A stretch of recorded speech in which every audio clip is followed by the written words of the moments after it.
Hello, everybody, and welcome to the Eternal X Wolfpack Paranormal. I am your host, Sean Ellis, and tonight we have a great guest from the All Access Network Television. His name is Chad Zumwalt from Chasing Nightmares. We'll have a conversation with him and how he got into the paranormal field and etc. But first, let me introduce my co-host tonight. She is the powerhouse producer from All Access Network Television, Ms. Gwen Johns. Hey everybody. How you doing, Gwen? I'm good. How are you? I'm a little under the weather tonight. Sorry. The weather keeps changing all the time, and it's just making me kind of feel blah. It's just like can't figure out what it wants to do. Exactly. So, but yeah, how's it down there in South Carolina? It was like 78 degrees, sunny, beautiful, but the pollen is incredible everywhere today. So everybody's sniffling here. But it's nice to have a little sun. I got a little pink, so it's good. Got a Yeah. little sunburst tan. Yeah, exactly. It was nice. So, you know our guest. He's been with you guys for a little bit longer than I have. A lot longer, you'd actually. like to say about him before we bring him on? He's a cool guy. He catches evidence that is just amazing. One day he's gonna put all that stuff out there and probably write a book or something. Hint, hint, Chad. I know he hears me, and he's awesome. He's one of the original crew, and he's great. So just bring him on. Yeah, well, let's bring on Chad. Hey guys, how you doing, Chad? Well, for one thing, I wouldn't say great guest, because that's a good part. Yes, you are. You really are. You are. You're interesting. Yeah. That's a good way to put it, right? Interesting. Nice way to put it. So, how are you guys doing this Well, wouldn't you? Oh, go ahead. I'm doing fine, but I think I'd rather be interesting instead of boring, right? Well, I mean, that's all up to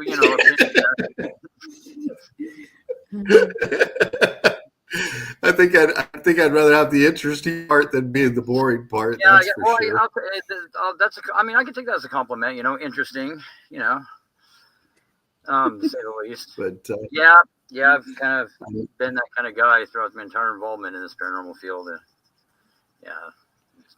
Interesting one. It's been a fun experience. Never boring moment. Gwen mentioned that you've been with All Access for a little longer than I have. Oh yeah, you're one of the originals. Yep. Yeah. Well, I've been with these guys. I'm honored to be a part of their network, and got to tip your hats to Miss Gwen. She does a phenomenal job here with the network. Thank you, guys. You're gonna make me blush even more. Oh my goodness. doing all the hard work. She does. I mean, she's the one that runs the scenes behind the backgrounds and etc. Makes all the videos for you guys and everything else. So she does an awesome job at it, especially through your intros and who you got for guests. And it takes a lot of time, and she does it. And that's definitely for sure. Thank you. But I couldn't do it without Chad,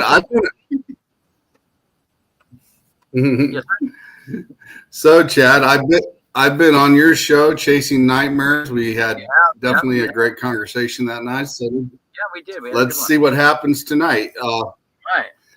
Can you tell my fans a little bit about yourself and the ones that don't know you? I can. I gotta move a cat here. Sorry, guys. That's all right.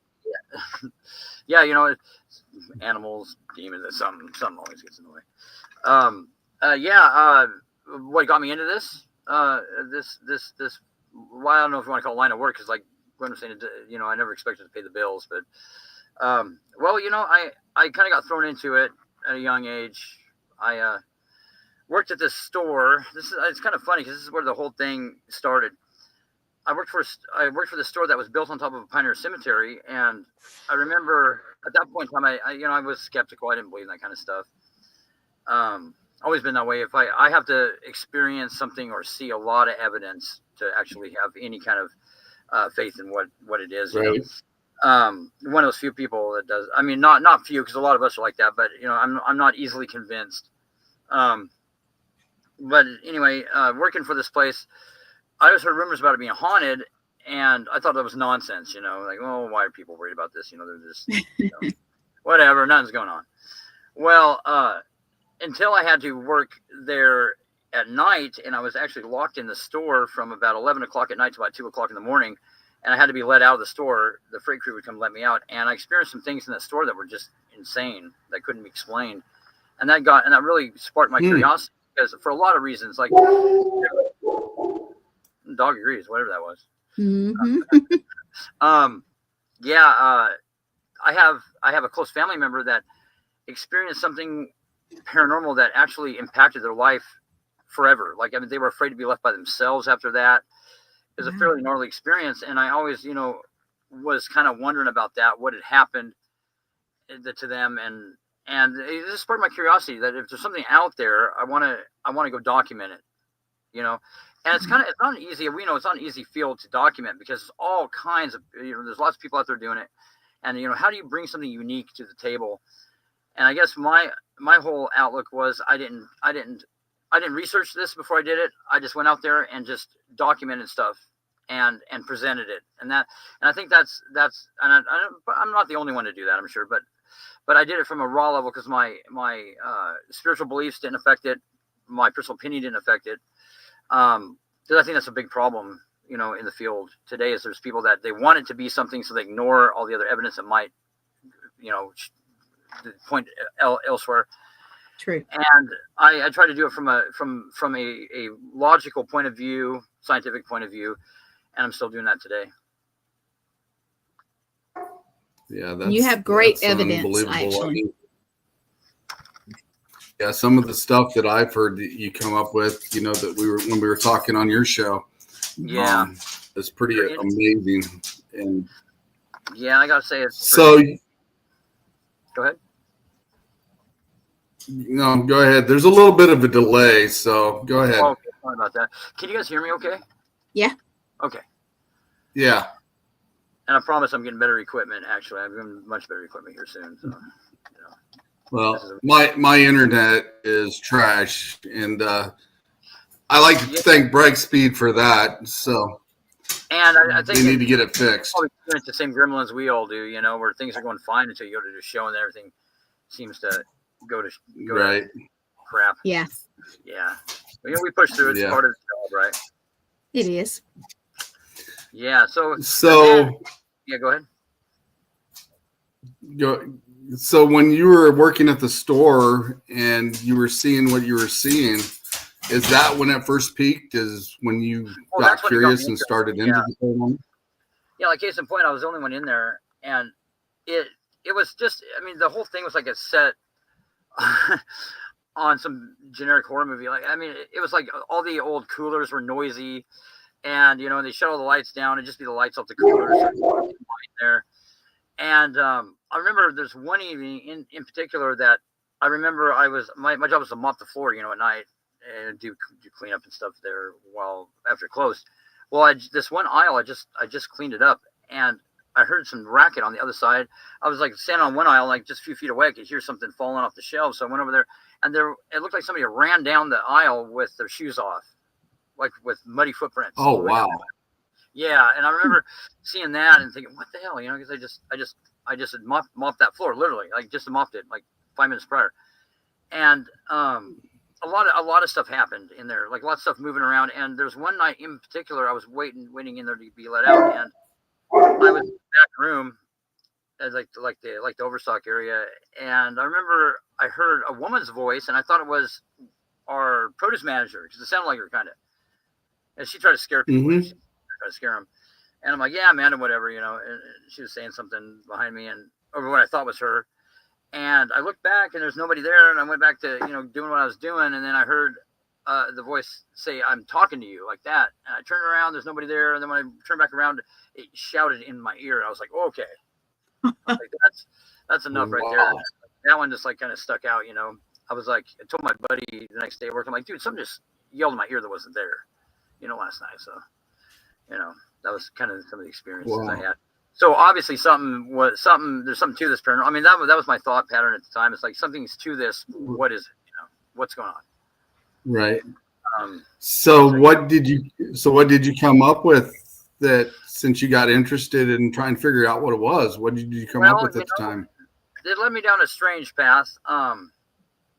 A lot of the cases that we started to get were more negative cases, because people that were dealing with stuff that that they were very alarmed by.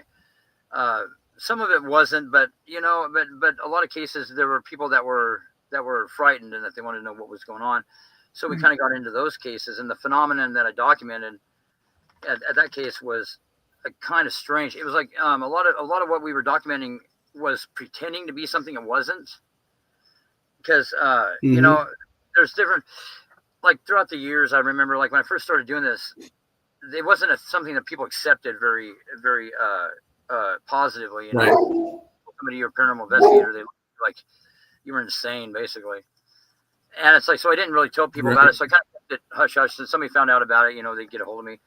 But, you know, I was one of the first people to use, pardon me, the whole thing of taunting or agitating spirits. So like my reasoning was, you know, if you want to get a response out of something, upset it, you know, if you want to get a true reaction. Because, you know, whatever is there, it's going to stop pretending to it's going to divert off of its agenda for a minute if it becomes agitated. So you're going to see a little bit of its true intent. So that was one of my theories on that, and it seemed to work pretty well, actually. So there were things that would be in the middle of, they sound like a little child. In the middle of being a little child, this voice would switch over and it'd be something else. And so, yeah, and there's a lot of audio of that too. Like in mid sentence, these entities will be speaking, then all of a sudden they'll do a completely switch. And so, you know, I learned that some of these things, I'm not saying, you know, there's this whole confliction, and I'm on the fence because, like I said, I just present the evidence. I don't claim to know things that you know, I have no way of knowing. But it's like, you know, the thought is that these diabolical cases are rare. They're not that rare. You know, in my opinion, there are things out there that have a very malicious intent, whether they're human spirits, whether they're demonic spirits. But there's an evil element to some of these things. A lot of these things that they're out to do harm, and a lot of the evidence speaks for that. That's true. And there are spirits that you have no way of knowing what you're communicating with. Most people don't, anyway, unless they have a gift. They don't know, you know. So, and these things are pretty smart about what they do. So anyway, that's my approach. Something's going on. There's something out there that's evil. Because I mean, face it, there wouldn't be horror movies about this kind of stuff if it wasn't that way. You know, there's true. Or element of that there's nothing. Everything out there is out to do you harm, but there is certainly a percentage that is out there. And then some of the things also, like, I mean, there are things out there that are evil beyond what we can even understand. I mean, I'm being honest. It is. And it's pretty mind blowing. So I think people need to keep that in mind when they're dealing with what they're dealing with. You know, that you know, you don't know truly. Most people don't know what they are. They got going on there.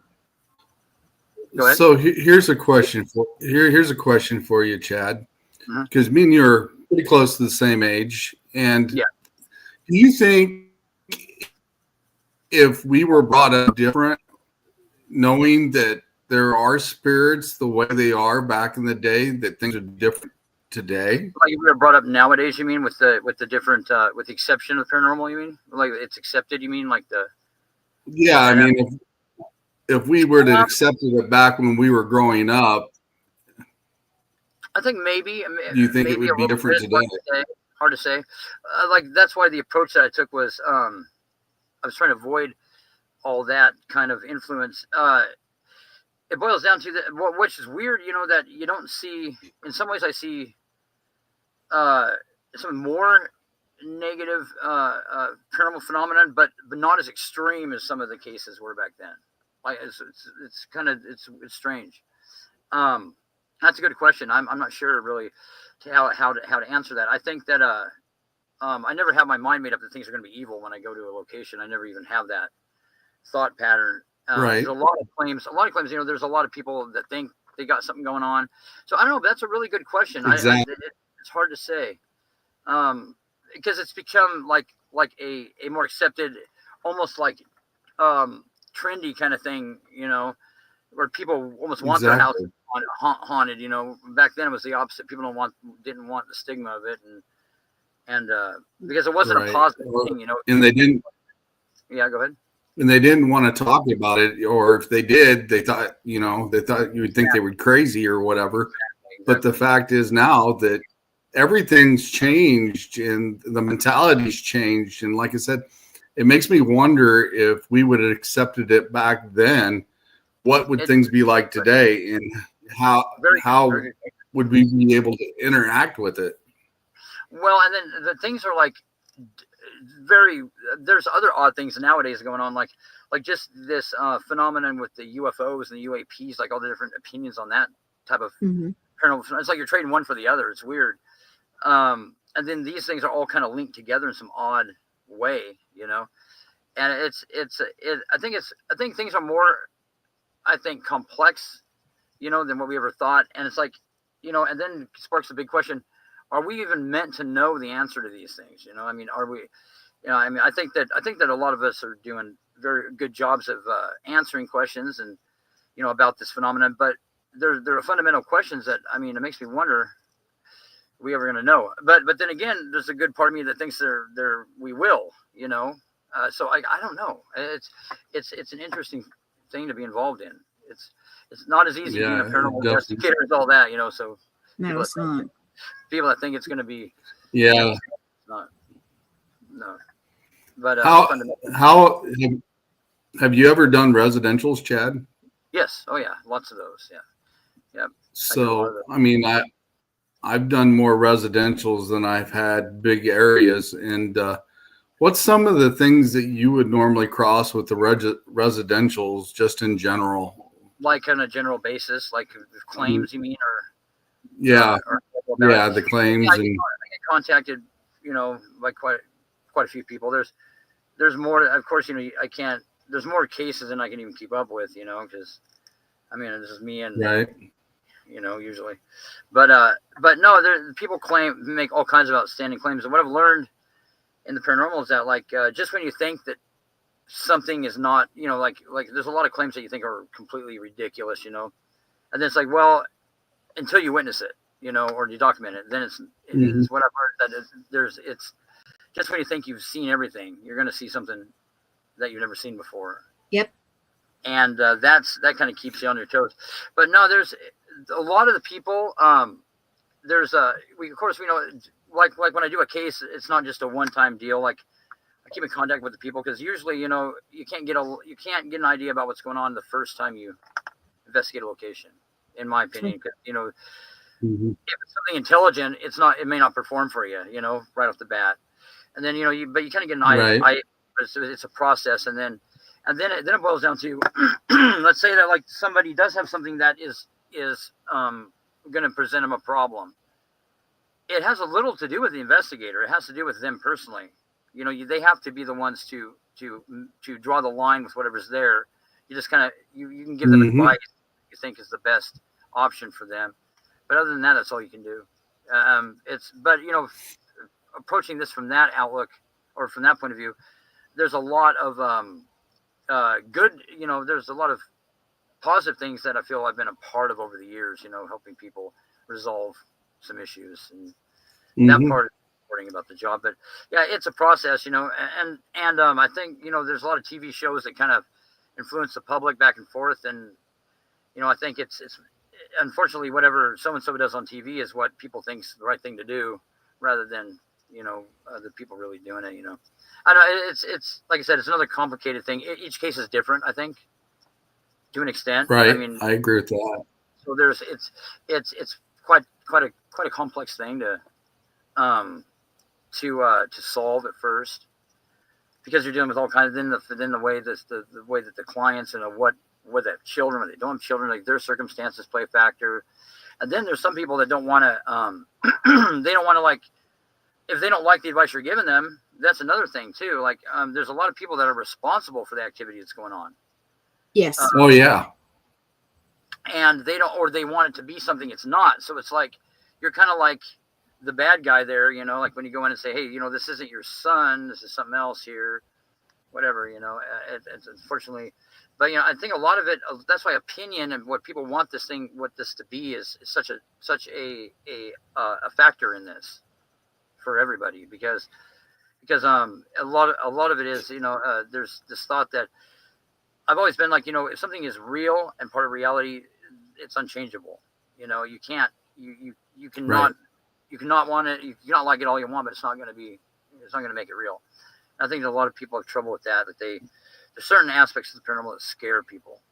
And that, Oh yeah. yeah. And that, which is understandable, but that has to be something that, you know, everybody has to overcome. Get down to what's causing it, because obviously this has been kind of a tough question or something to answer throughout the years. Has been tough because no one's got it right yet, and may never. But you know, I don't know. It's pretty complex. Right. Has there ever been a residential that you've went to and you gave them advice because you know what's there and tried to help them, and they just keep doing the opposite of what you've told them to do? Oh yeah, yeah. There's always, it's funny you mention that, because there's a large majority of people that get a hold of you that already know why it's there and know what it is. They do. They already know ahead of time.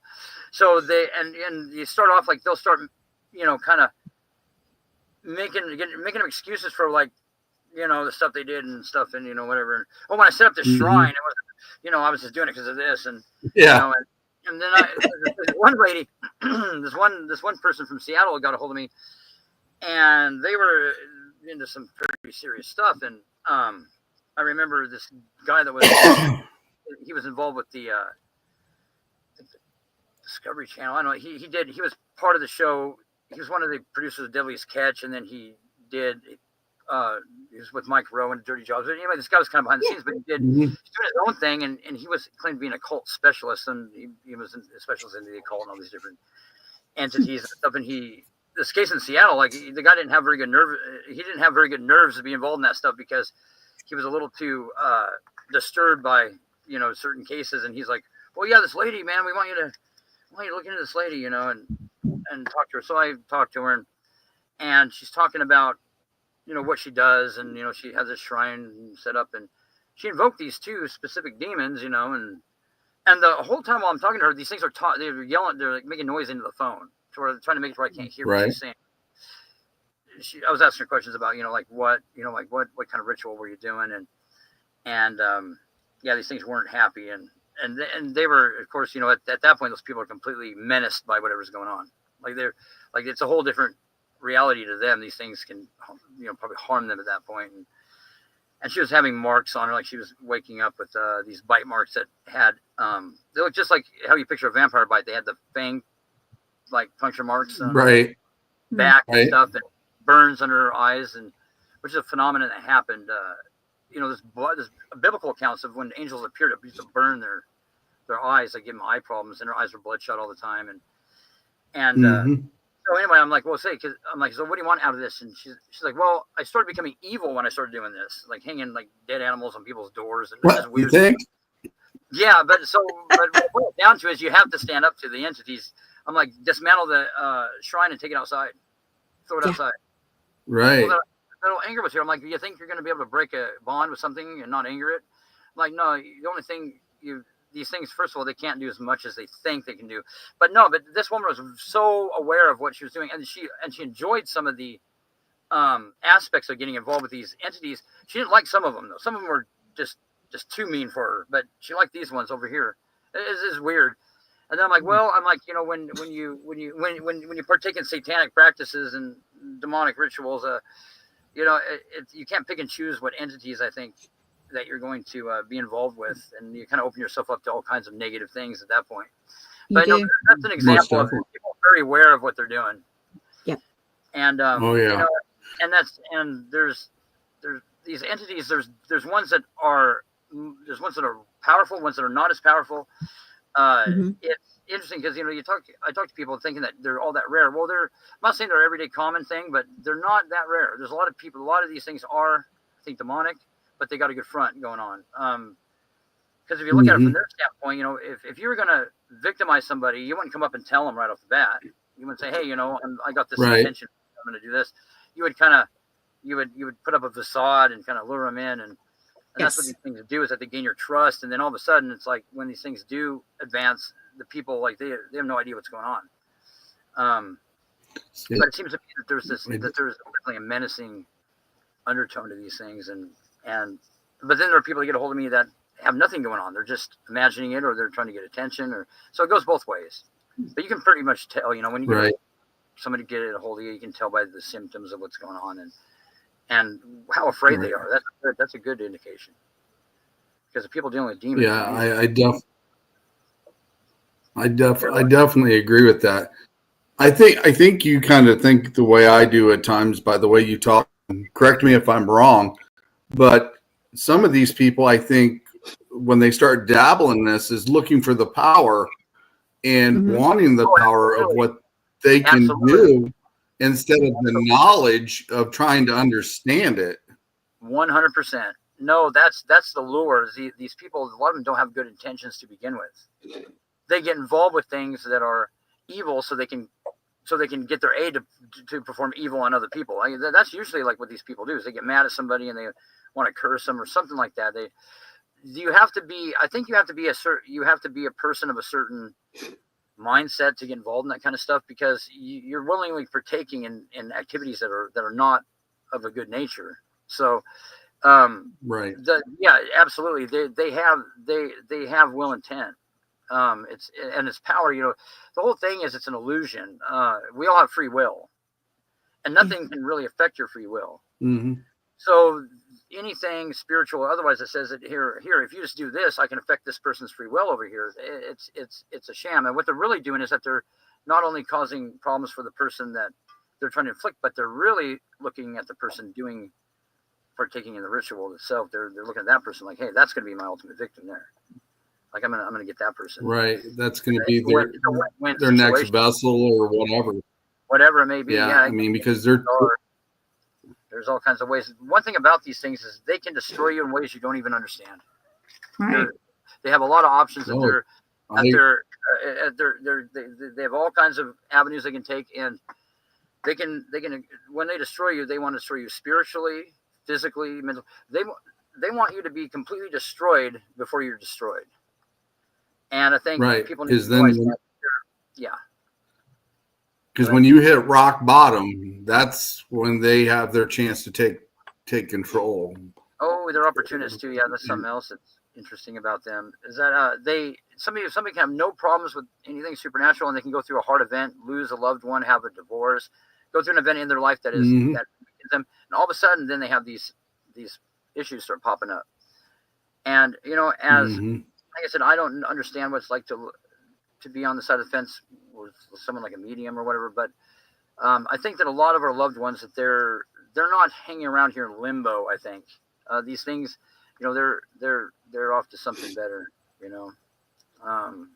This is come and gone for them. So a lot of these things that pretend to be what they are, they'll pretend to be somebody that you've lost, and they're definitely not fighting fair there at all. So no, they're not. They're really good. Yeah, I do agree that you can come across things like that. I mean, I have come across some scenarios that you can definitely tell it's not exactly who they think they thought it was, for sure. They know. They know a lot about us. That's a factor too. Yeah. They know things that only our loved ones would know. Stuff like that. They definitely they're good at. They're very good at convincing. But if you have the mindset that it doesn't. If you look at it, it doesn't make a lot of sense though. If you look at it like from, if you put a human disembodied spirit in some of these scenarios, it doesn't make any sense for them to be there. You know what I mean? Mm-hmm. I agree. That's true. I'm gonna holler I'm going to holler at a couple people here and that's popped in. We got Rachel Rampage or Rampag. Hope I pronounced her name right. Thanks for dropping in. Raymond G. Newsom is in the house from the Mechanics Spirit Hunters. He's in the house. Thanks for Jamie stopping Lynn by, guys. and Please Victor. share as well. Okay, Jamie Lynn and Victor. I don't see them on this side, but welcome, Jamie Lynn. Welcome, Victor. Yeah. Glad you guys are here.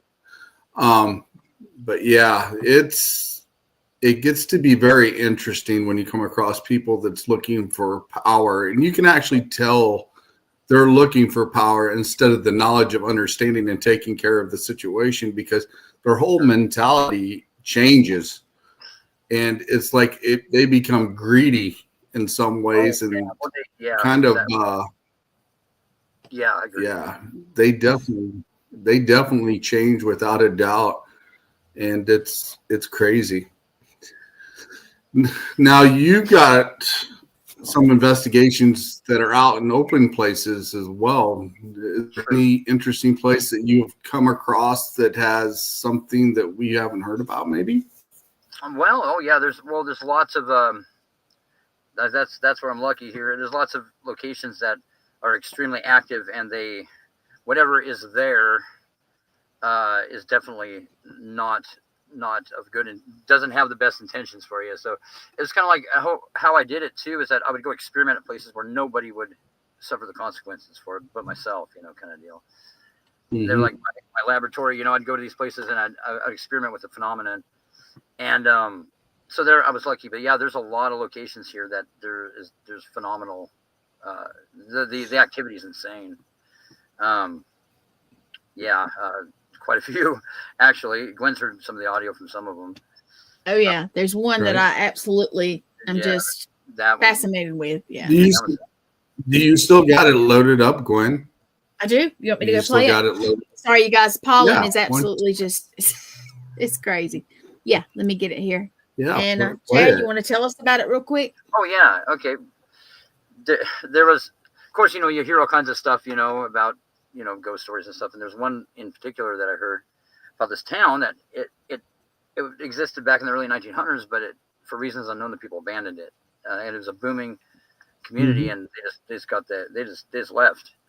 And there's some weird, there's a few circumstances like that, that nobody really knows why they left, So I wanted to check this out if it was real, what had happened. And then I was reading some articles. I got to go grab it. You guys keep on. I'm going to get it. About how people were logging up at this location, some loggers, and then they had come across something in the middle of nowhere. They come across a cemetery, and they abandoned all their equipment. They wouldn't even talk about what had happened, but they said that one of them said something evil chased them away. That's the only comment he made. And they wouldn't even go back up there and get the equipment. And, those guys are pretty rough guys. Wow. Yes. And then they refused. They completely refused. A lot of them quit their jobs, didn't want to go back to work.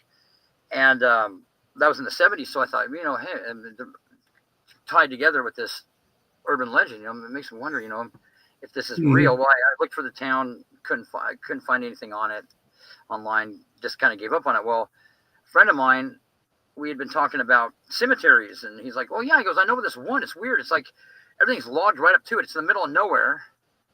And, the timber's logged, and I'm like, hey, can you show me where that's at? And come to find out that was what was left of the town. And all that's left is a cemetery and where some of the buildings were. And, wow. Like that, things like, it's almost like society, like they want to forget about it, like very little online about it. The town was called Liberty Bond. And anyway, so that happened to be it. So I went up to investigate it, and I found out what chased the loggers away, needless to say. That's what she's going to play. But it was pretty interesting because it's a location I go to. I continue to go to, and every time I go up there, and it's in the middle of nowhere. It's way out in the middle of nowhere, and it's interesting because it's something I always document something, but the phenomenon is quite strange. It's definitely odd. And what I've noticed with a lot of these inhuman hauntings are these entities don't even behave like human beings. They have different mannerisms about them. If I'm saying that correct, that or inhuman. And the backstory was on this that the U.S. Cavalry used to go through there. The old military road went through there, and there was a lot of spats between them and the Indians. When the Indians actually cursed the location, I guess, to run the white people out of the location. So that's the legend of what's going on there. Whatever's there is pretty interesting. So the shamans put a curse on it, and along with the Native Americans in that area. Yeah, and yeah, and whatever's there, I guess there's the natives. So leave offerings for this thing, whatever it is. That's wow. That would definitely be interesting to check out. Yeah. How many times have you actually been up there? Have you found any more documentation? Oh yeah. Every time I go up there, there's something that I document. I've never been up there where something didn't happen. That was pretty substantial. I've probably been up there about 30 times probably over the years. Camped in the location, right? And just, I mean, it's one of those things where the stuff that happens is so surreal. It kind of goes beyond the point of it just being a spiritual thing, because there's an element to some of these things that is potentially dangerous, and this happens to be one of those, I think. That's definitely interesting for sure. Has anything ever followed you back from that location? When I first started doing this, I got followed. It wasn't a rare occasion for things to follow me back. This thing, whatever it is, there was one incident that I remember where I came back from that investigation, and I was kind of took a nap, laid down for a minute, and then I woke up and my computer screen had opened up this window, and it was typing out stuff about relating to the location. Wow. I can't explain it to this day, what was going on there, but and there's always stuff that happens from time to time. I don't know if it's a result of that location, a different location. I'm not sure. So I mean, there's stuff that happens randomly, of course, like anybody else that does this, I'm sure. Yeah, very true. Is there anything you do in particular before you go out on investigations, or like any rituals that you do? No, I've never done that. People ask me why. My reasoning is that if that I want to, I also want to document the potential risks as well of doing this. What can happen.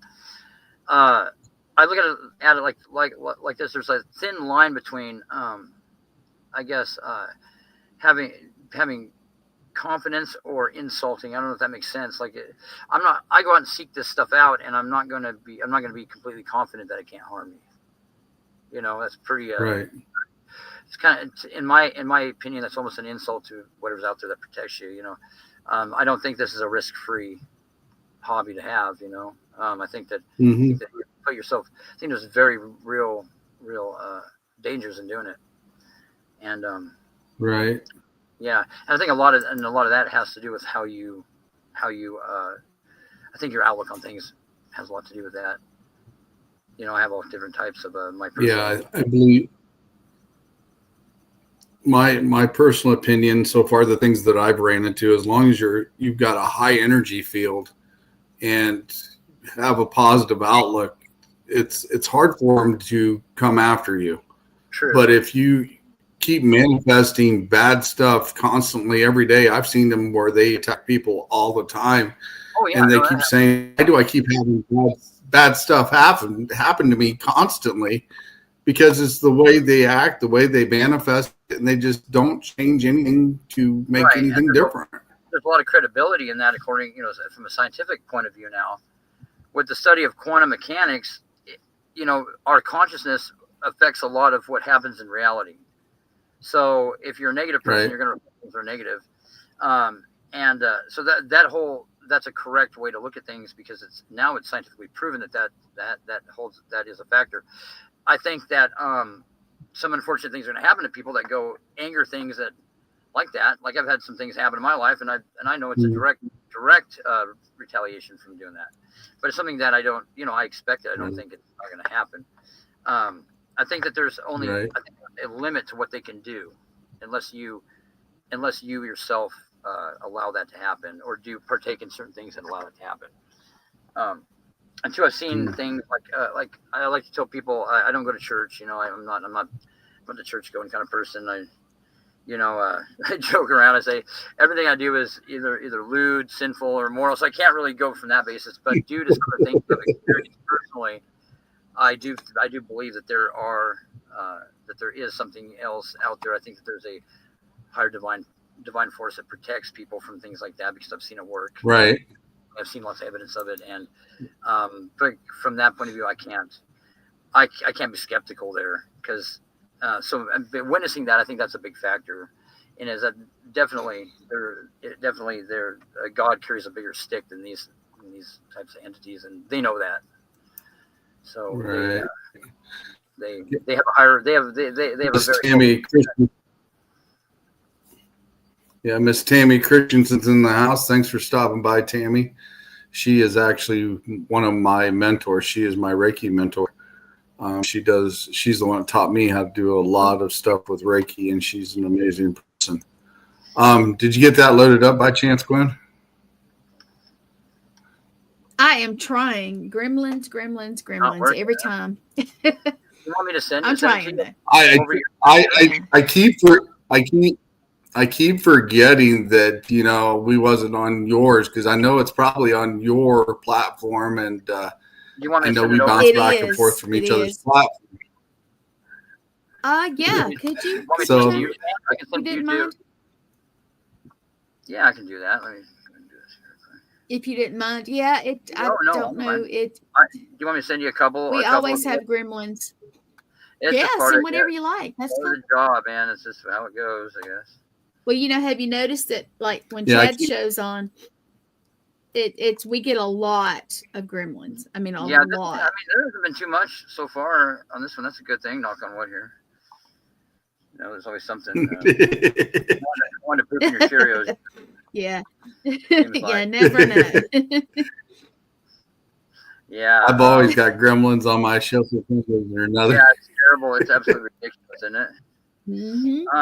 It's because and I've got to the point where it's normal. I don't expect it to be any different, which is interesting there. Let's see here, I need to. Yeah, I just keep forgetting, because me and Gwen bounce from StreamYard to StreamYard, from hers to mine once in a while, and sometimes I forget that what's loaded on hers ain't loaded on mine, and I keep thinking they can share it, they can't. Yeah, a lot of it is. But have you guys ever noticed this? I know I heard you guys talking. Have you ever noticed that some of the people, it's kind of funny, some of the people that just, I don't believe in the supernatural, I don't believe in ghosts, I don't believe in this. Have you ever noticed, then you'll see or talk to them like after they're away from the group, and they'll go, one time, like at my grandmother's house, or this happened, or I've seen. I just kind of grin, because it happens so often.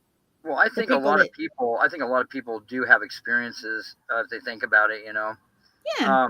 People try to really they very illegitimately explain things away. It could be this, it could be that, but there's some stuff out there that it's not that easy to explain, and those are the things that right. I agree. That whole thing, and those are the ones that get you, like the ones that there is no other way it could be anything else. And I know people don't like to say that, but there are things that happen that there is no other way that it can be explained, and just the way it is. Right. Said I can tell people I don't make the rules. People get mad at the people that point stuff out. You ever notice that? They get mad at the people that point right. out other things. It's not our fault, man. I mean, we're not creating it. But there's a denial factor there, and it's just it's kind of a tough one to deny, at times. But like I said, I envy those people that can make themselves feel better by just telling them, hey, this ain't real, and then they're good. I don't know. Well, definitely the computer gremlins are working at will right now, because warn each of you. They're sitting here spinning. Okay, let's try. Let's try this. Let's see. Let's try this one here. Try this first. I don't even know what this is. What's that one? Okay, let's try this one here. I'll do this one too. Maybe it'll work better. I don't know. We'll see. Yeah, Gremlins, huh? So I sent another file. Let's see what happens here. Different format though. Let's see what happens. Let's see what happens if I just play it off my phone here. Okay.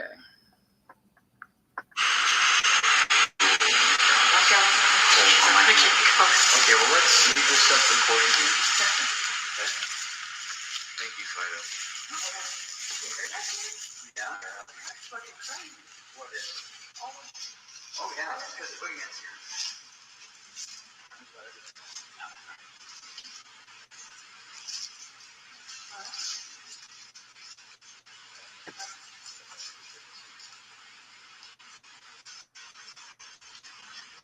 You're gonna hear a gunshot because I was trying to scare away what I thought was an animal this morning. Yeah.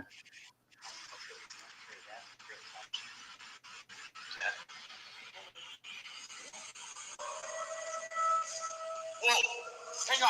Hang on! Hang on! Hang on!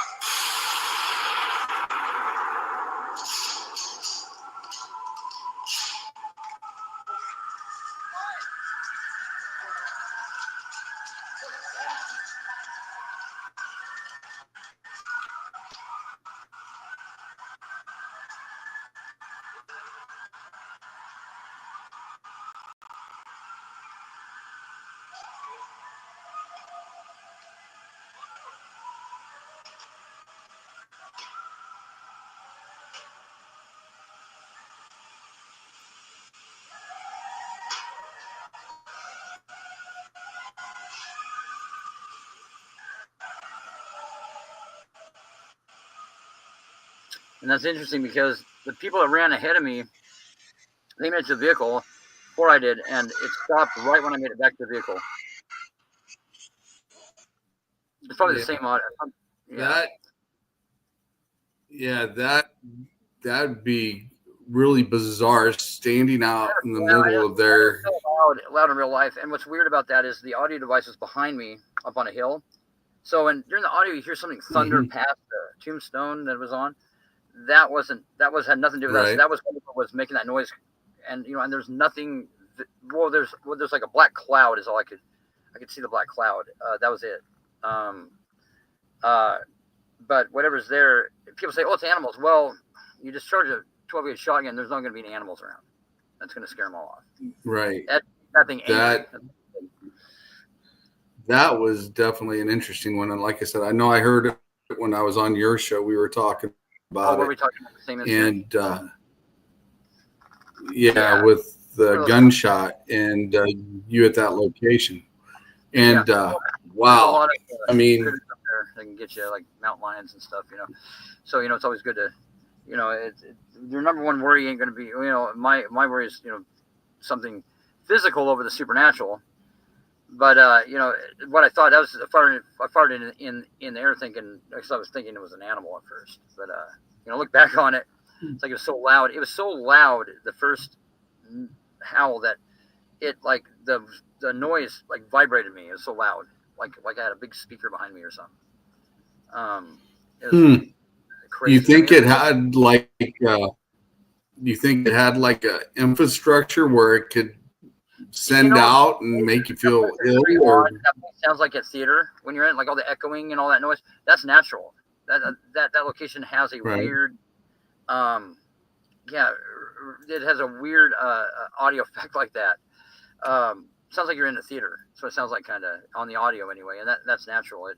The way that it is, because it's logged all the way up to that point, and there's like this spot of trees there, and I don't know. There's a lot of very strange geological, about the location too. But definitely, it was extremely loud. It was probably the loudest audio, as in paranormal manifestation, audibly that I've encountered. Were you guys able to get it to play? Yeah, he played on his phone. Okay. Did you get? Okay. Yeah, I played off. Good. You can try. You can't get it to play. Yeah. It will not do it tonight. Weird. That's weird. Yeah. Yeah. Always. But I put it. I put my phone up to the speaker and it played as much as we could play it there, and you could definitely hear it. A It's follow-up to definitely an that. interesting piece. I'll send you when there's, of course, the whole audio clip there that, that's just one snippet out of it. But there's, Okay. it's sitting up there for about 20 minutes before I go up and get it by myself, which is kind of interesting. Because it's out in the middle of nowhere. It's quite the truck back up in there. And I'm like, I'm not leaving that audio device up there, man. I'm going to get that thing. I know that there's something, we just got something good, doubt. And while it's sitting up there with nobody up there, something approaches the audio, and it's very strange what it picked up. It's bizarre, really bizarre. Yeah. Like what this, because something comes up the audio and it says some things, and it's strange. And then you can hear me coming up the hill, like at the end of the 20 minutes, and it says my name. Mm-hmm. Coming up the hill, you can hear it, and that's pretty bizarre, I thought. Yeah, that's definitely something unique, and you definitely caught something good for where you're at that location for sure. It's I mean, it gives, there's the, it's, unfortunately it is about the evidence, about what we collect to try to get an idea about what is potentially out there. And there's some things out there that are very I don't want to say we're interesting. I don't know what word to pick. All I can say is monsters are real, guys. That's all I can say. I agree. Yeah. Unfortunately. Yeah, I think some of these fairy tales that we were told when we were younger, that they don't exist. I think they exist in some type of a form or similar to those, because otherwise, where did they actually come from? Well, if you think about it, like our world has, as time goes on, that's, people want to dismiss these things that ancient people believed in, and they believed in them for a reason, Yeah. And if you go for, the spirit world, it's not as much affected by time as our world is. Here we might have the silicon chip and the computer and the cell phone, but that's about it. I mean, things are pretty much the same, and that's a good strategy to, and what better strategy is if you were the devil, to convince everybody that you don't exist. And then there's a group of people that know it exists too. It's like, it's both ways. It's like there's people that know it's more real than what we could ever comprehend it to be. Right. Because there's, in some ways, the spirit world is more legitimate and more real than our world. If you think about it, it's there's a whole different reality there that is in motion, that a lot of people, most people don't want to see. But I think, like Gwen said, everybody, I truly think that there's very few actual skeptics out there that truly don't believe. I think everybody's had an experience if they think about it. I do too. Yeah, I believe that full-heartedly. Yeah. But yeah, I think they've had probably more than what they realized, and then, like I said, them not going back to investigate it, to try to debunk it, to see what actually happened, and just blowing it off as about the shows, like this one particular show that nothing's harmful. They go visit a place for, however long it takes to shoot an episode, and then they're on to the next, and they're always like, the evidence reveal, oh well, there's nothing here to worry about. Well, how do you know there's nothing there to worry about, bud? You've never spend a week or a month in there and see. You don't know. Mm-hmm. And that's bad advice to give people. I think that's really irresponsible advice. No, that's not the case. Not everything out there is harmless. I'm sorry, but this may be, I might be the bad guy for saying that, but no, not everything's harmless out there. And and there are things out there that can cause you an unimaginable amount of harm. Yes, it is. I do agree with that. Go ahead. Yeah, I do agree with that. I mean, I've seen things that's happened. I've seen people get attachments. I've actually taken attachments away from people that had some experiences as well. And like I said, it can be really bizarre at times, and and you've got to have an open mind and a clear conscience in order to be able to deal with some of this, because otherwise it will play a factor on you as well. Oh yeah, you have to be pretty confident in what you're doing. Like you have to have a lot of not just a lot of faith in what you're in where you stand when you deal with something like that. That's everything. I just heard something strange. I don't know if you guys heard it, but something exhaled real loud. Did you guys hear that a second ago? It's when I heard something, but I couldn't make out what it was. Like someone goes like that. It's a common thing. Like the people. I think Guardians. People breathe in the phone. I think Guardian might be sleeping on the other side of the island here. To a microphone. I don't know whose end it was on, but it was pretty distinguishable. Yeah, I'm fixing to rewind my phone. See. Hang on, I'm gonna mute for a second. Are you recording this or something? Yeah, see what happens. Oh, it's always recording, but it may let me on my phone. Your phone from like a exterior device, which is interesting. You might, who knows what you'll catch if you do that. That's true. Well, there was a case that me and Tammy, there she is right there, Manless was crazy, where we ran into the situation that we ran into the young boy that had the attachment there. And she literally seen the night that young man that was 12 years old pick up the front of that riding lawnmower and slam it about 13 times before we've got him calmed down and took care of the attachment. But yeah, it was definitely a heavy feeling in there. It was something that, it was unreal. Oh, yeah. And like I said, me and Tammy happened to be there that night, and the combination with what we had to do, we end up taking care of the situation there and getting rid of what was there. And that was probably the second most intense investigation I've been on, besides the one here where I live at. And I've talked about it before. And the car was killed. Definitely have to be careful. But yeah, Tammy even experienced some things on the way home with her cat. Her cat died, got killed that night on the way home from that investigation as well. And it said it was going to do it. So, that's something that I've witnessed to. A lot of situations where pets, were affected by things that are around, and that's I've seen a lot of that, which is that's actually pretty heartbreaking when you see stuff like that, Right.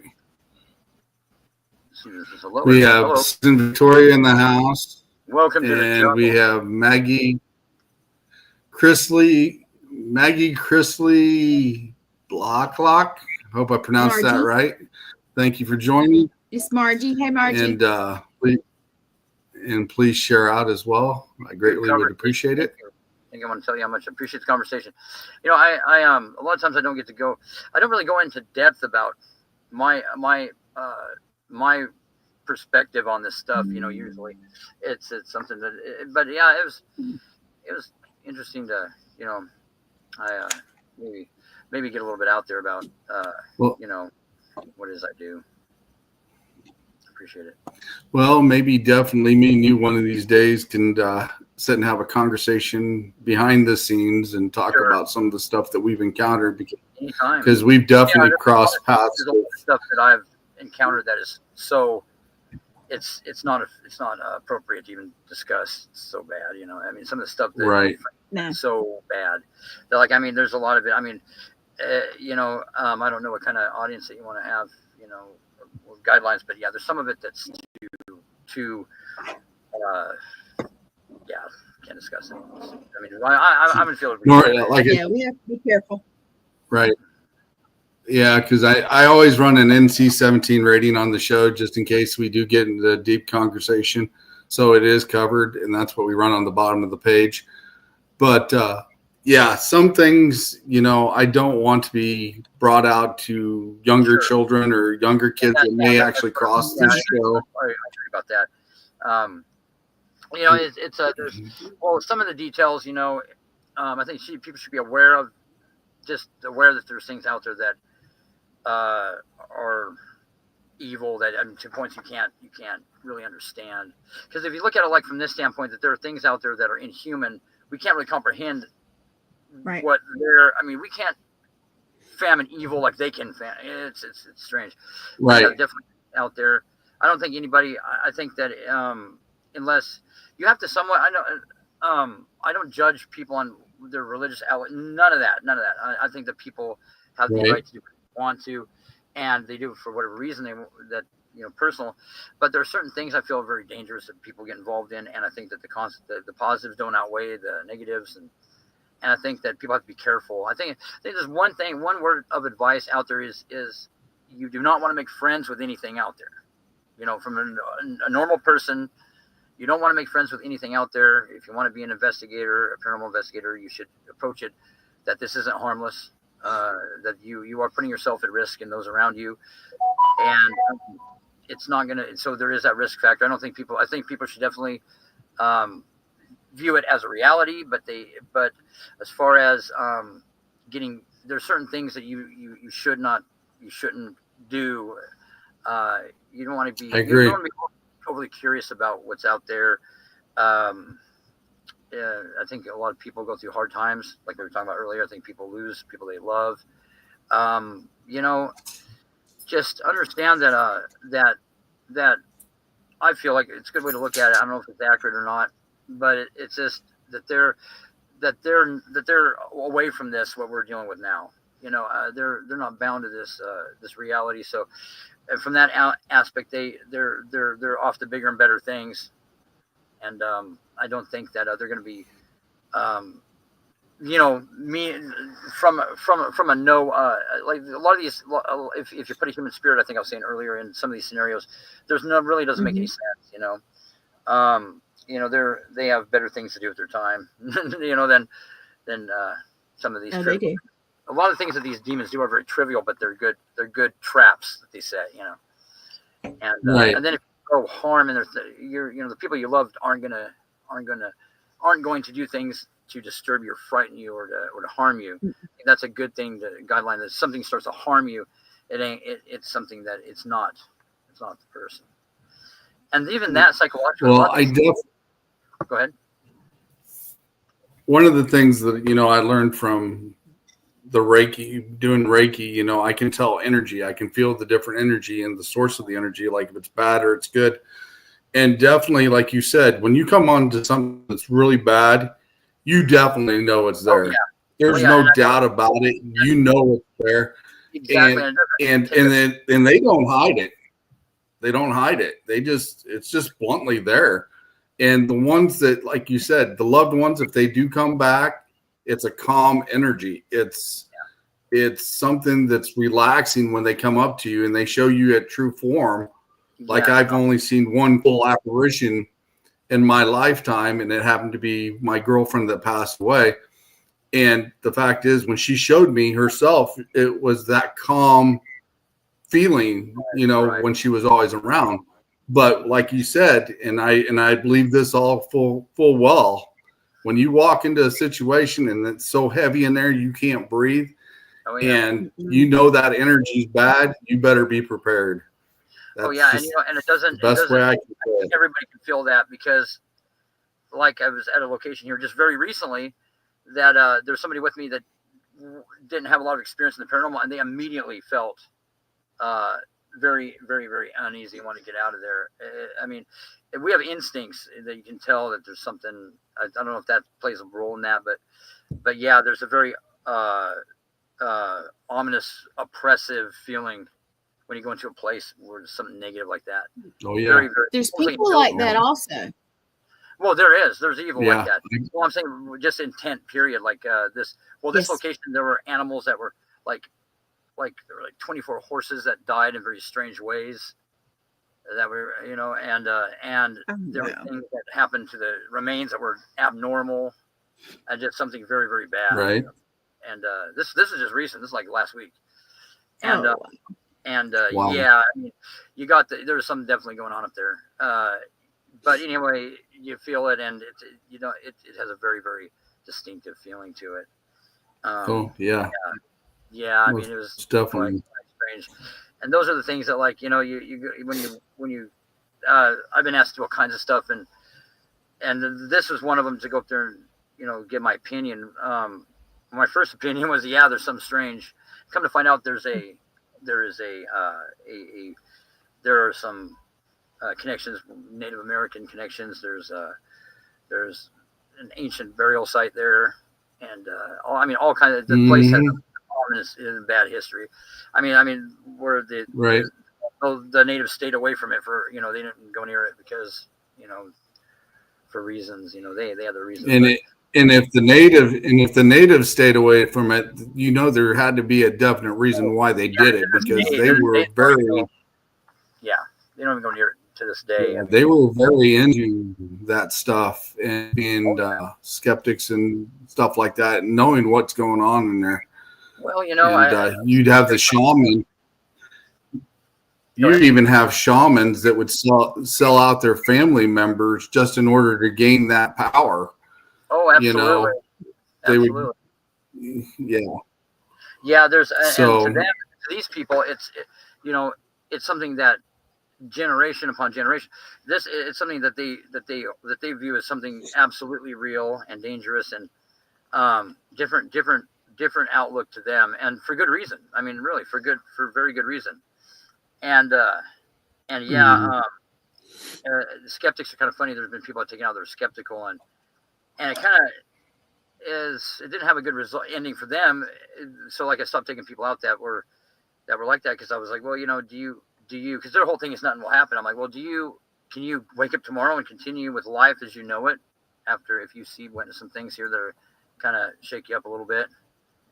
Yeah. And that, I mean, it really usually has a pretty long lasting impact on them, and because of that I didn't take them out. I'm like, well, then you better not go out, because you're probably going to see some things that will change your mind about what you've convinced yourself here, about what's not out there. It's when people don't believe, and then they actually go out on an investigation with you, and you're out there trying to debunk something, and you have no other answer for it besides it being a paranormal thing, and then they look at you like they're on the borderline still, until something, that next little part happens again, and that's like, whoa, they seen it for a second time actually happen right in front of their eyes, and then things change with them. It reminds me of this one guy was he was into extreme sports, and he was my neighbor, and he was always talking about how, oh, I've been out here and I've camped on the wilderness here, and nothing's ever happened, but the whole routine, and never seen anything I can't explain. I'm like, okay, well, that's all fine and good. I don't even, it doesn't bother me when people do that, because, I know that, it's when people want to believe in this, it's up to them. I've got 30 years of evidence and well-documented cases that claim otherwise, and and that doesn't bother me. Like, people get upset by people's opinion. It's like, that doesn't bother me. It's like, what, if you want your life to be completely restructured, come on out. I'll take you to a place that something will happen. But I don't even look at it like that now. Right. This guy, he pressured me to go out. He would pressure me to take him out, and I'm like, well, okay. I go, okay, well, you can go out with us. And this location that we went out to was, it's a fairly active location, and I was talking to him before we got there. I said, so, okay, so we're going to pretend like maybe this is real for a minute, because I'm more worried about the people getting hurt. Like, if we're out there and they panic and they do something, run off and injure themselves, which is a real possibility that happens. And his whole, just talking to him was freaking him out. And then when we get there, and then there's something that happened, something that was made this guttural growl like right in front of us, and that completely tripped him out. And then there was this incident where it sounded like there was it was like almost like a horse and buggy that wasn't there being pulled down the road at us. Just the noise of it, like the clicking of the horse heels and the rolling, like the sound of the wheels creaking and the whole thing, and right past us, right down the road where we were standing, like went through us kind of. And that was it, man. That guy lost his shit at that point. He was lost it. He had to leave. Well, the guy didn't even come out of his house for like 2 weeks. Oh, no. On the audio, that was kind of, I try to, there's this humorous stuff that happens too, like in the evidence, like, the entities will make comments that are kind of funny. I think they're funny anyway. Like, there's one point, there's this big setup on this tombstone, and the dude went to poke it, and right when he did that, this voice goes, "That'll bite the shit out of you," like that, like says that. And I was trying to show him some of the funny stuff that happened, and he wouldn't listen to any of it. He wanted no part of it. He's like, okay, he goes, I'm never doing that again. And couple last year on New Year's Eve, a friend of mine, my neighbor, actually, he had a friend up that was wanting to go out ghost hunting. So he's like, yeah, we'll go out with my neighbor. He's a ghostbuster and all this. And we go out to this location, and yeah, it was the same deal, man. They completely and totally had their whole, I guess, outlook turned upside down from, experience that happened. But yeah, it's just, some people, if it's a matter of they cannot get up and just continue with their life, knowing that, then I don't recommend doing it. Because that's definitely great.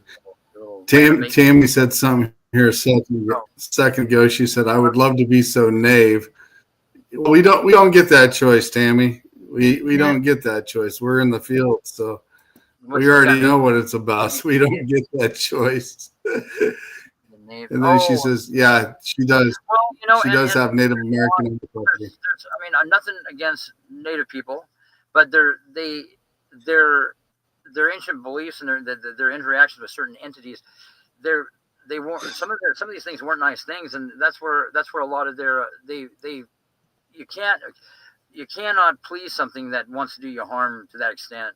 Like they kind of it's almost like bullying somebody. Like a lot of their traditions had to do with pleasing these spirits that were unpleasable. Mm-hmm. And they didn't really it's just we're making peace with them.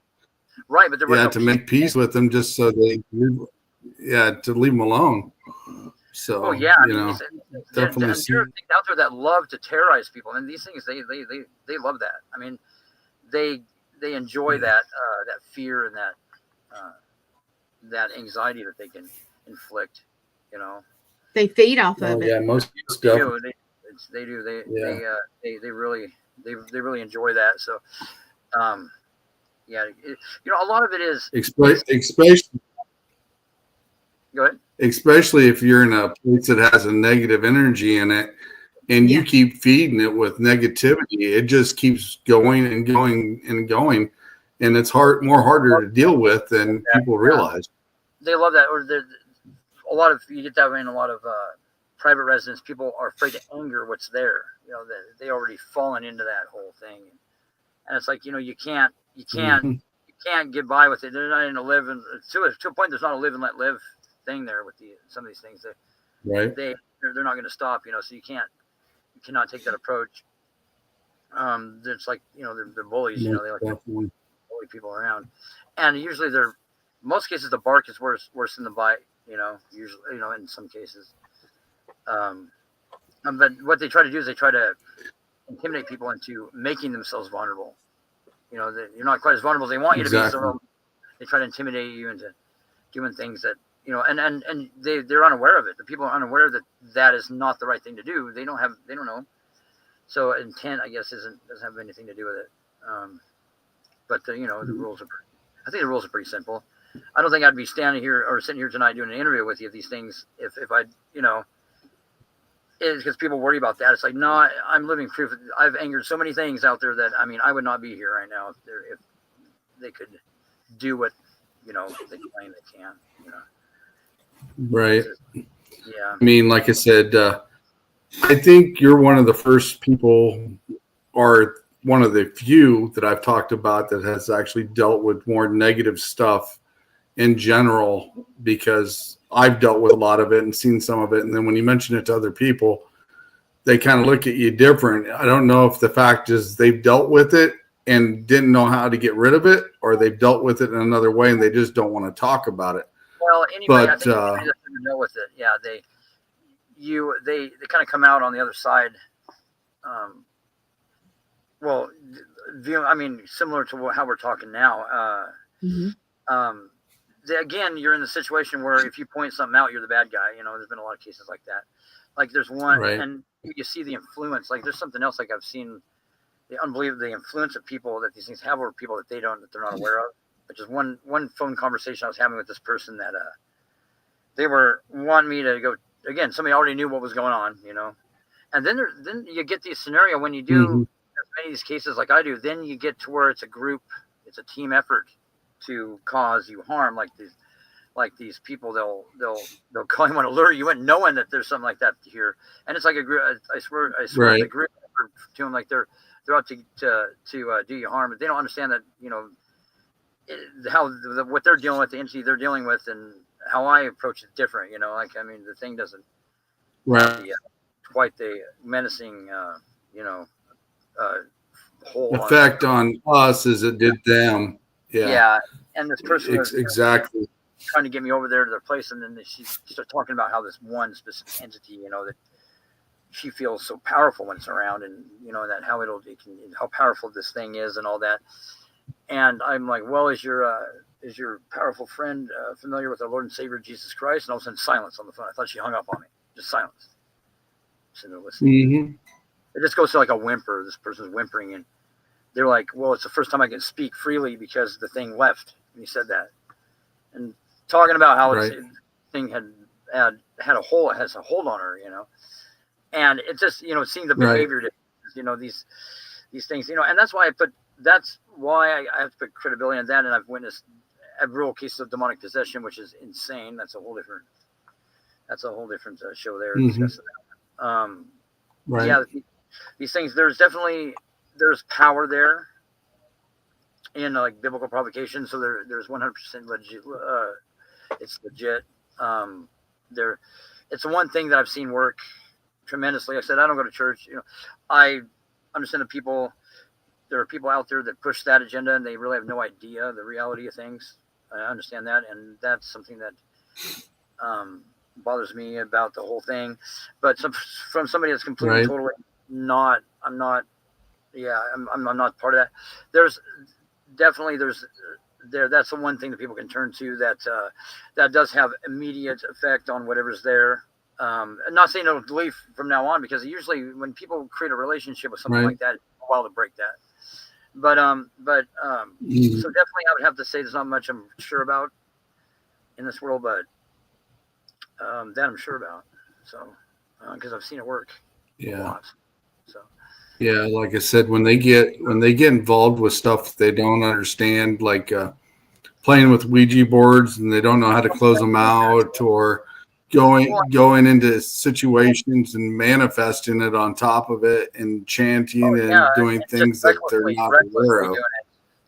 And there's people, and you're right. People get that idea that I know what I'm doing. It's like, well, it'd be like jumping off a cliff and saying you can do that because you know what you're doing.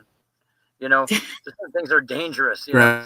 Like you're trying to have a good outcome. I mean, these people, and they recklessly, or they go to just prove it. And I've seen a lot of this too. There are people that'll try to make it nonsense what we're doing, and they'll go and they'll do some foolish things, like invite things to, like this one incident I knew about. Somebody invited with the howls, stupid, pardon me, naive, sorry, individual. Took their friend up there, and they were going to just prove that there's nothing dangerous out there, to verbally say you can come inhabit my body and all this. And needless to say, that wasn't a good idea. That was not good. That turned out very bad for them. Yeah. But so it's like you get that, where people are going to, show no respect for what we're doing, and go out there and cause themselves a lot of trouble. Yeah, that's. I don't know sometimes whether to feel sorry for them, or just the fact, that you warned them, and they just. It's like they don't get it. It's like, for somebody to think, okay, I'm by no means a professional in this field, not even close, not even in the same category. It's taken me a lot of years to, learn what I've learned. For somebody to be arrogant enough to think that they can walk into a situation and just know what's going on, and know the risks, and that's pretty naive. I mean, it's one of the one thing that it's good to have a healthy respect for that kind of, for things. And I think people lack that, because they're in a kind of delusional state. But that's kind of an unforgiving one there, because I mean, right, whatever you're messing with, it absolutely will not feel sorry for you. So no, not at all. Oh yeah. Know what they're dealing with there, or just think that this involvement with evil is funny. Like you get a lot of people thinking, oh well, I'm in this, and I like doing rituals to the devil. Okay, well, you're gonna learn this on. I mean, whatever, I mean, Teach their own. Not what I would want to Right. personally, but you know, it's your choice. But in people, it's like a mockery of this stuff. And the fact of the matter is, there's evil out there, and you don't want to make a mistake like that, and you don't want to put yourself in a situation because it's going to be the price you have to pay is pretty high. Yeah, it's and you made a very valid statement. You know, none of us are experts that are in this field because we're always constantly learning. oh yeah, And another thing that's really good, that I have a thing for is the fact is if I ever get in a situation, I have enough people that I could call good thing. and say, Yeah, hey, give me your opinion, give me this, you know, and we can sit here and we can figure it out, you know, what it could be or how to deal with it as well.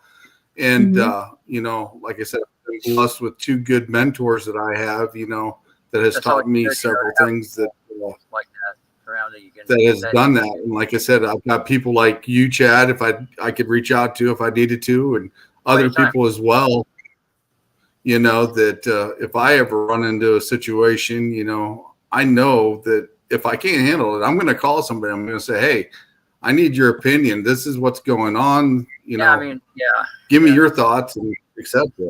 It's good to have people. It's good to know, and which that option isn't open to a lot of people. You know, it just isn't. Because the way the field is, it's turned into more of a competition thing with a lot of people than it has. And we're all on the same side, and that's it's not productive to be like that. And it's gonna, like I said, we're gonna run into things that we're not going to be completely confident that, you know, we're able to handle. And then at the end, it's like who's handling this. It's not. I don't think we're part of it. I think we're one of the tools, but you know, there's other aspects out there. I think that I mean, all we can do is give our best advice that we can give people. And one of the things, you know, I've said before, you know, it would be great instead of making this a competition between everybody, because the fact is you might have some information. Like I said, if me and you get talking here one of these days, you may have some information that may pertain to something I've come across, or vice versa. They could break something wide open. Sure. Well, we learn something very, very profound from each other. Because, I mean, people get the idea, like I said, that they know everything. You know, some of those people, it's like, no, you don't know everything. And I don't think that's possible. You know, it's like we need to work together, not against each other. That's the difference. It's like, and some people do have some off the wall ideas, and there's some people. There are people that go about this that the research isn't even part of it. You know, that they're doing it because it's a trendy thing to do, and those people are opinionated. You can usually tell with those people, you know, and some of those people, some people you can't work with because they're just not in the same. They're not approaching it the same as people are that are doing it for real. Right. So you can't really go about that method with them. But for most people, or I mean, hopefully, you know, a good number of people, it's not like that. That you can definitely learn something from them, or you can put a different perspective on what they're dealing with, maybe that they didn't notice before. Or that, yeah, definitely. No, I agree with that 100%. Because I would like to see that. I'd like to definitely see that more come around. You know, just like I've told everybody that's come on the show, you know, feel free to contact me if you need help or whatever, and I'll help you the best I can, or vice versa, you know, and I make that little banner and show it, you know, you're part of the family, because like I said, if we need to help each other instead of, you know, making this a competition. And that's definitely one thing that needs to change in this field. And, you know, the what is real, and until you see the trend and what's possible, what's not in the paranormal, it's like, you know, there are people dealing with stuff that is definitely that they're not comfortable talking about because it's off the wall. Some of the stuff is off the wall, and you know, where investigators will dismiss the person because what they're claiming doesn't fit their criteria. Well, you don't want to do that either. You know, you want to be open-minded and think that, you don't Right. want to think that their claims are outlandish either. That's another problem that happens. And it's like, Yeah, you have no most idea. definitely. You're an investigator. You're going to go check it out. That's your role in this. You don't. It's not your role to pick and choose like what could be possible and what's not. You do that Right. after you. And then, I don't know if you guys run into that a lot, but Because, like I said, one thing I do it for is because I learn it for the knowledge. I want to understand what's going on with it and how to deal with it, and being able to help the people, that need it. I'm not worried about the fact of money. aspect with the people that dismiss things is anybody that deals with this phenomenon on a regular basis, they're not going to be like that. They're not going to be that close-minded to stuff that's possible. If you've dealt with it for a length of time and on a regular basis, you're going to know the outlandish variety of phenomena that can happen. And to me, that those people are not. There's certain dangers. There's certain things that are dangerous that are like suppressing the research, and that's one of them. Mm-hmm. It's like I said, people tend to forget we're investigating this. It's not we're looking into claims. It's not what we decide is an actual legitimate claim. I mean, there's some of that. You got to use your good judgment. Some of it, but yeah, you need to realize it. Anybody that thinks that this whole thing is just some positive, like I said, whatever's out there, nothing means you harm, and everything's great. No, that's not the way it is. No, not at all. And I've lots of proof of that. So anybody that has that outlook on the majority of the time says, "Oh, well, nothing," because there's a lot of I've heard over the years, there's lots of people trying to pinpoint what percentage is negative. It's like that's not. I mean, in my opinion, that's not entirely accurate. That's not, because you run into a lot of things. What it is for sure, if it's all human, demonic, whatever. But there are things that I feel legitimately are demonic by its way it behaves. That Of course, more, because let's face it, the devil's good at what if the devil's real, he's not that bad at his job, man. I mean, there's yeah, influences out there. I mean, it's not gonna be so minute. It's not gonna be affecting people. So it's like a double-edged sword. They don't want to believe it's there, and then it goes to another question. It's like, why? Okay, if there's that little, then why dedicate your role in this field to that aspect if there's no demand for it? It's another one I throw out there at people. That come up with that. It's like, well, you specialize in this, but you don't believe it happens. So, that kind of conflicts what's going on here. I think what it is there's a need for there's a problem with people not wanting. Okay, first of all, I've never like the evidence I sent out to everybody. There's people that try to market that kind of stuff. No, my stuff's open to everybody. I give it to whoever wants it. It has nothing to do with that. Right. We're all on the same team. It's like there's people out there that they don't want anybody to get that credibility. Well, it's not my credit. It's how the people that were doing this before me, and they were I'm not solely responsible for this. For this research, but people get that mindset to where that they don't want anybody to get any credit. It's like, well, that's not the way to look at things. Right. Exactly. These are some of the problems, and they're. I don't know. I mean, like I said, I just work here. I don't know. There's some issues there like that people need to really evaluate their stance to this whole thing. Because number one, like Gwen said, in my opinion, it's come close to. There's been some iffy circumstances where I could have made some money doing it, maybe, but I don't think it's going to happen. I never did. Never. I think that this is not going to be a means of financial stability for me.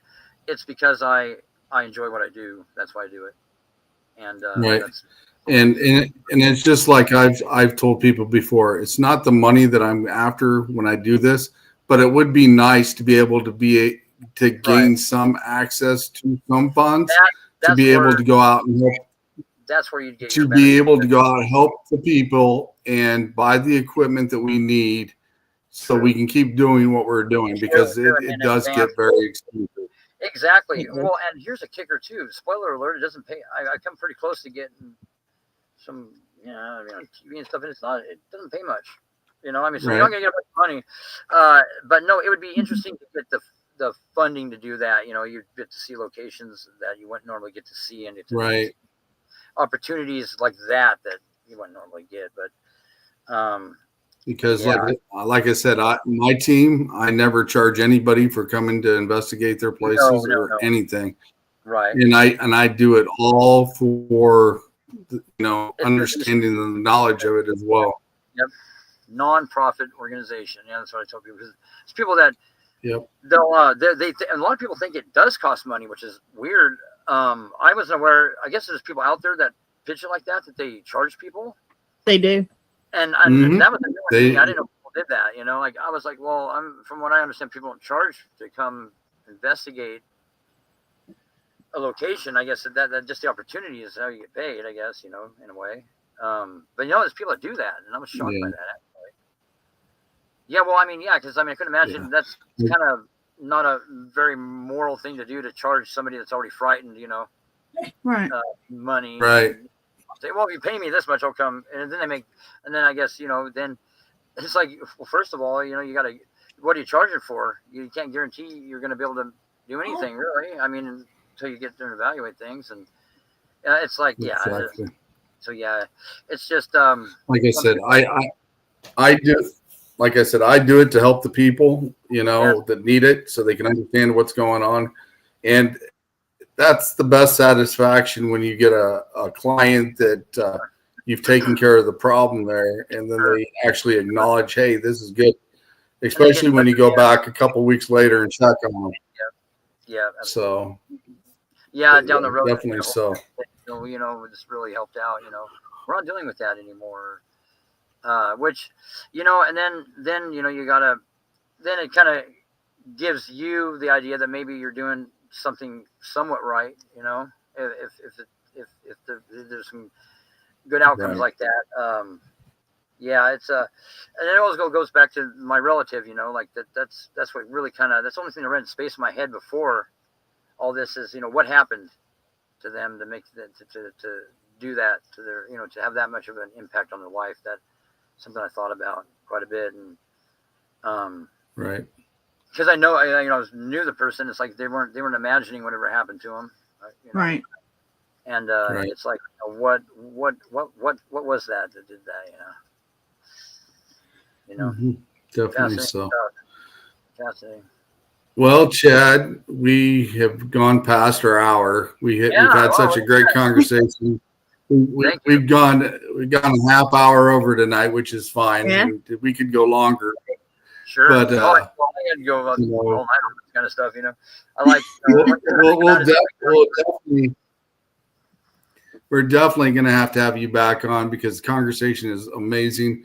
Thank you. And I'm sure we can really dig deep into some of the other things. Sure. Like I said, if we were to do that, we'd have to kind of watch how we do it, because, like I said, I don't want that knowledge or stuff to fall in the wrong hands with young kids or something that happen to come across this show. Because there's some cases that is, we can cover if you wanted to that don't have. They're not.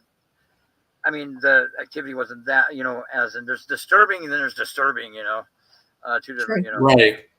But some of the aspects, most definitely, more detail about some of these cases, like the Liberty Bond one. I can go into more details about that because I've been up there a lot, and there's some footage, a lot of footage. Most definitely, never been aired on that one. I'll have to get that out there. And, go ahead.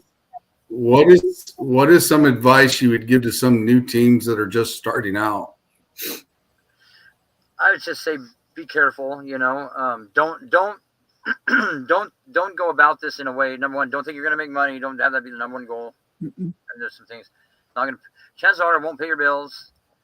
Number two, you got to make it about the actual field itself and about the research you're doing. If it's about attention, if it's about money, if it's about all these things that, I wouldn't personally base it in any of that.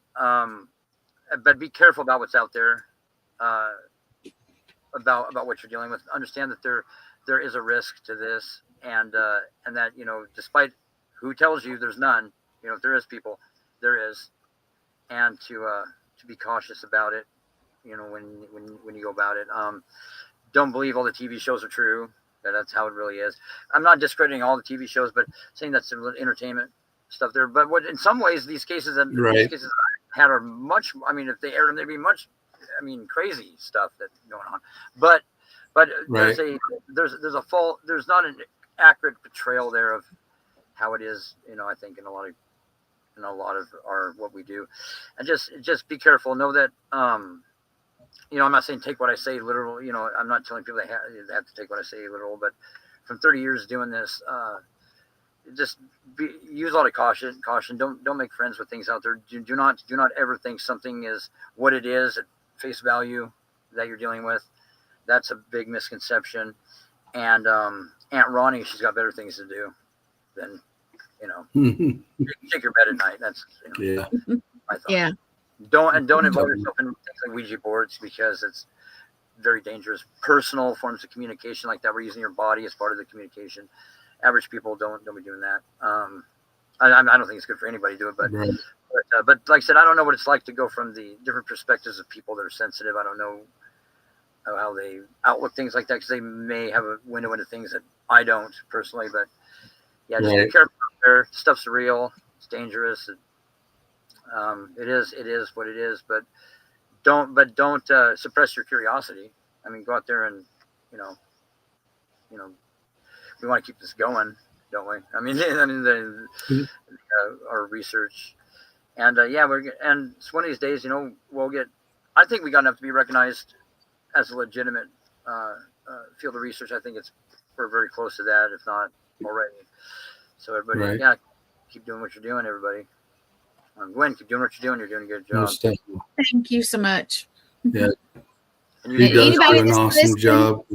Thank you. Anybody that's listening, Chad's show is tomorrow night at 10:30. That's right. His show, and we got to come up with a plan on what we're gonna do. Yeah, we can. So, do you have somebody in mind that would want to be a guest? I'm open to that. Well, let's put it out here like this. Anybody that's watching that would like to come on Chad's show tomorrow night, 10:30 EDT, message me. Yep, I'm everywhere, so just message me. If not, hey, I'll send some. We'll wing it. We can talk about some other. Yeah, contact me and I will get it to Gwen and Chad. Also, if you'd like to be on Chad's show tomorrow night, and like I said, we all work together. Yeah. Anytime. We all work together on all access network television. So we definitely we work together. So we will make sure they get the information if you contact us as well. Well, Chad, I'd like to thank you for coming on tonight. It was a great conversation. We're definitely going to have you on again and dig into more other things, and we'll kind of sit and talk about what we can and can't do when we do talk about that. But I know we've got some interesting things between the two of us, most definitely. Yeah, that's for sure. Never more moments. And I'm probably not going to get out of writing that book, am I, Gwen? No. Okay. Because I know you can do it. So. Okay. Well, there's been a few people asking me about that as well, if I'd write one. So I don't know. It may be in the works in the future. So we'll see. Yeah. We'll see. I probably have to. Anyway, guys, have a good night. Don't let the boogeyman. Hey, if you'll wait if you'll wait when we drop you down, talk just a minute. That'd be cool. Oh, me? Okay, sure. All right. Yeah, like I said, thanks for stopping in, Chad, and thanks for being on the show tonight. We're going to close her out here. All right. Have a great night, Chad. You too, bud. Chad is very interesting. I definitely like that conversation. We do got a lot more in common.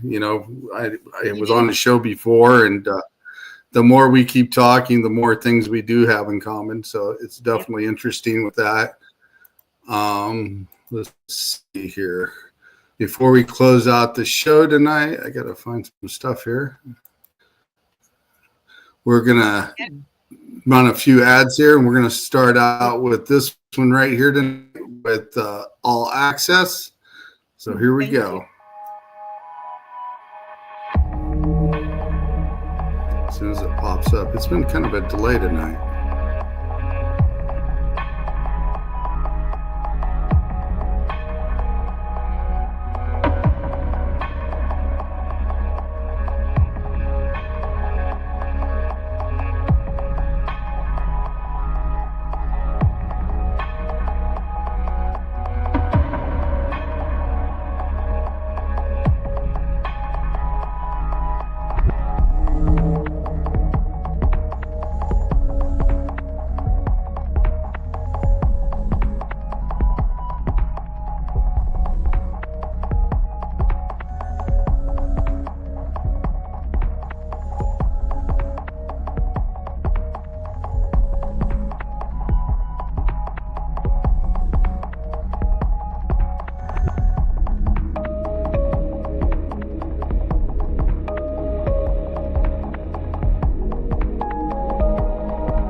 That is from All Access Network Television.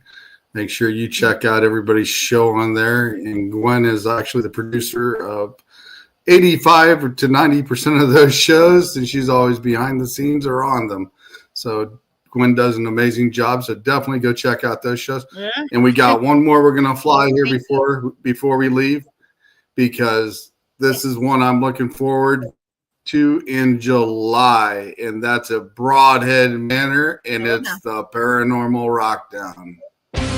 Brace yourself for the Paranormal Rockdown, July 18th and 19th, 2025 at the haunted Broadhead Manor. Friday night, rock out with Dead Amsterdam, Left on Red, and headliner Green Jelly. The music may not be the only thing shaking these walls. Rumor has it the spirits love a good beat. Will you meet one? Saturday, meet paranormal legends like Dave Schrader, Sam Baltrusis, and more. Enjoy thrilling workshops, tasty treats, and a live Zoom Q&A with Dustin Perry. Dive into the ultimate paranormal investigation with expert guides. Or join a spine-tingling seance with Sam Baltrusis. Tickets are limited. Get yours now for an unforgettable weekend of music, mystery, and chills. There we go, the Paranormal Rockdown. Check it out in July at Broadhead Manor. Definitely for sure. Anything else you'd like to say, Gwen, before we go off the air? Let's see. Tomorrow night, 7, 8, and 10:30. EDT. Chad's is at 10:30, and we have serial killers, supernatural, and murderers at 8, and then at 7 o'clock we have Shane McLean with Bridging the Seen and Unseen. And come check us out. Is there anything else in the works? Yeah, there is. Thursday night, For this week? Sean and I are going to start our show. It's called Paranormal Surge. So you come check that out also. Check that out. We'll definitely be putting up some ads for that here before that day. So come check us out. Everybody have a great weekend, and we will catch you next week. And my guest will be Carla from Horror Carla. Yay. She does a little bit of cosplay, a little bit of paranormal investigations, and talks about movies. And she will be on here as my guest next week. We're out of here, guys. Have a great rest of your weekend. Good night.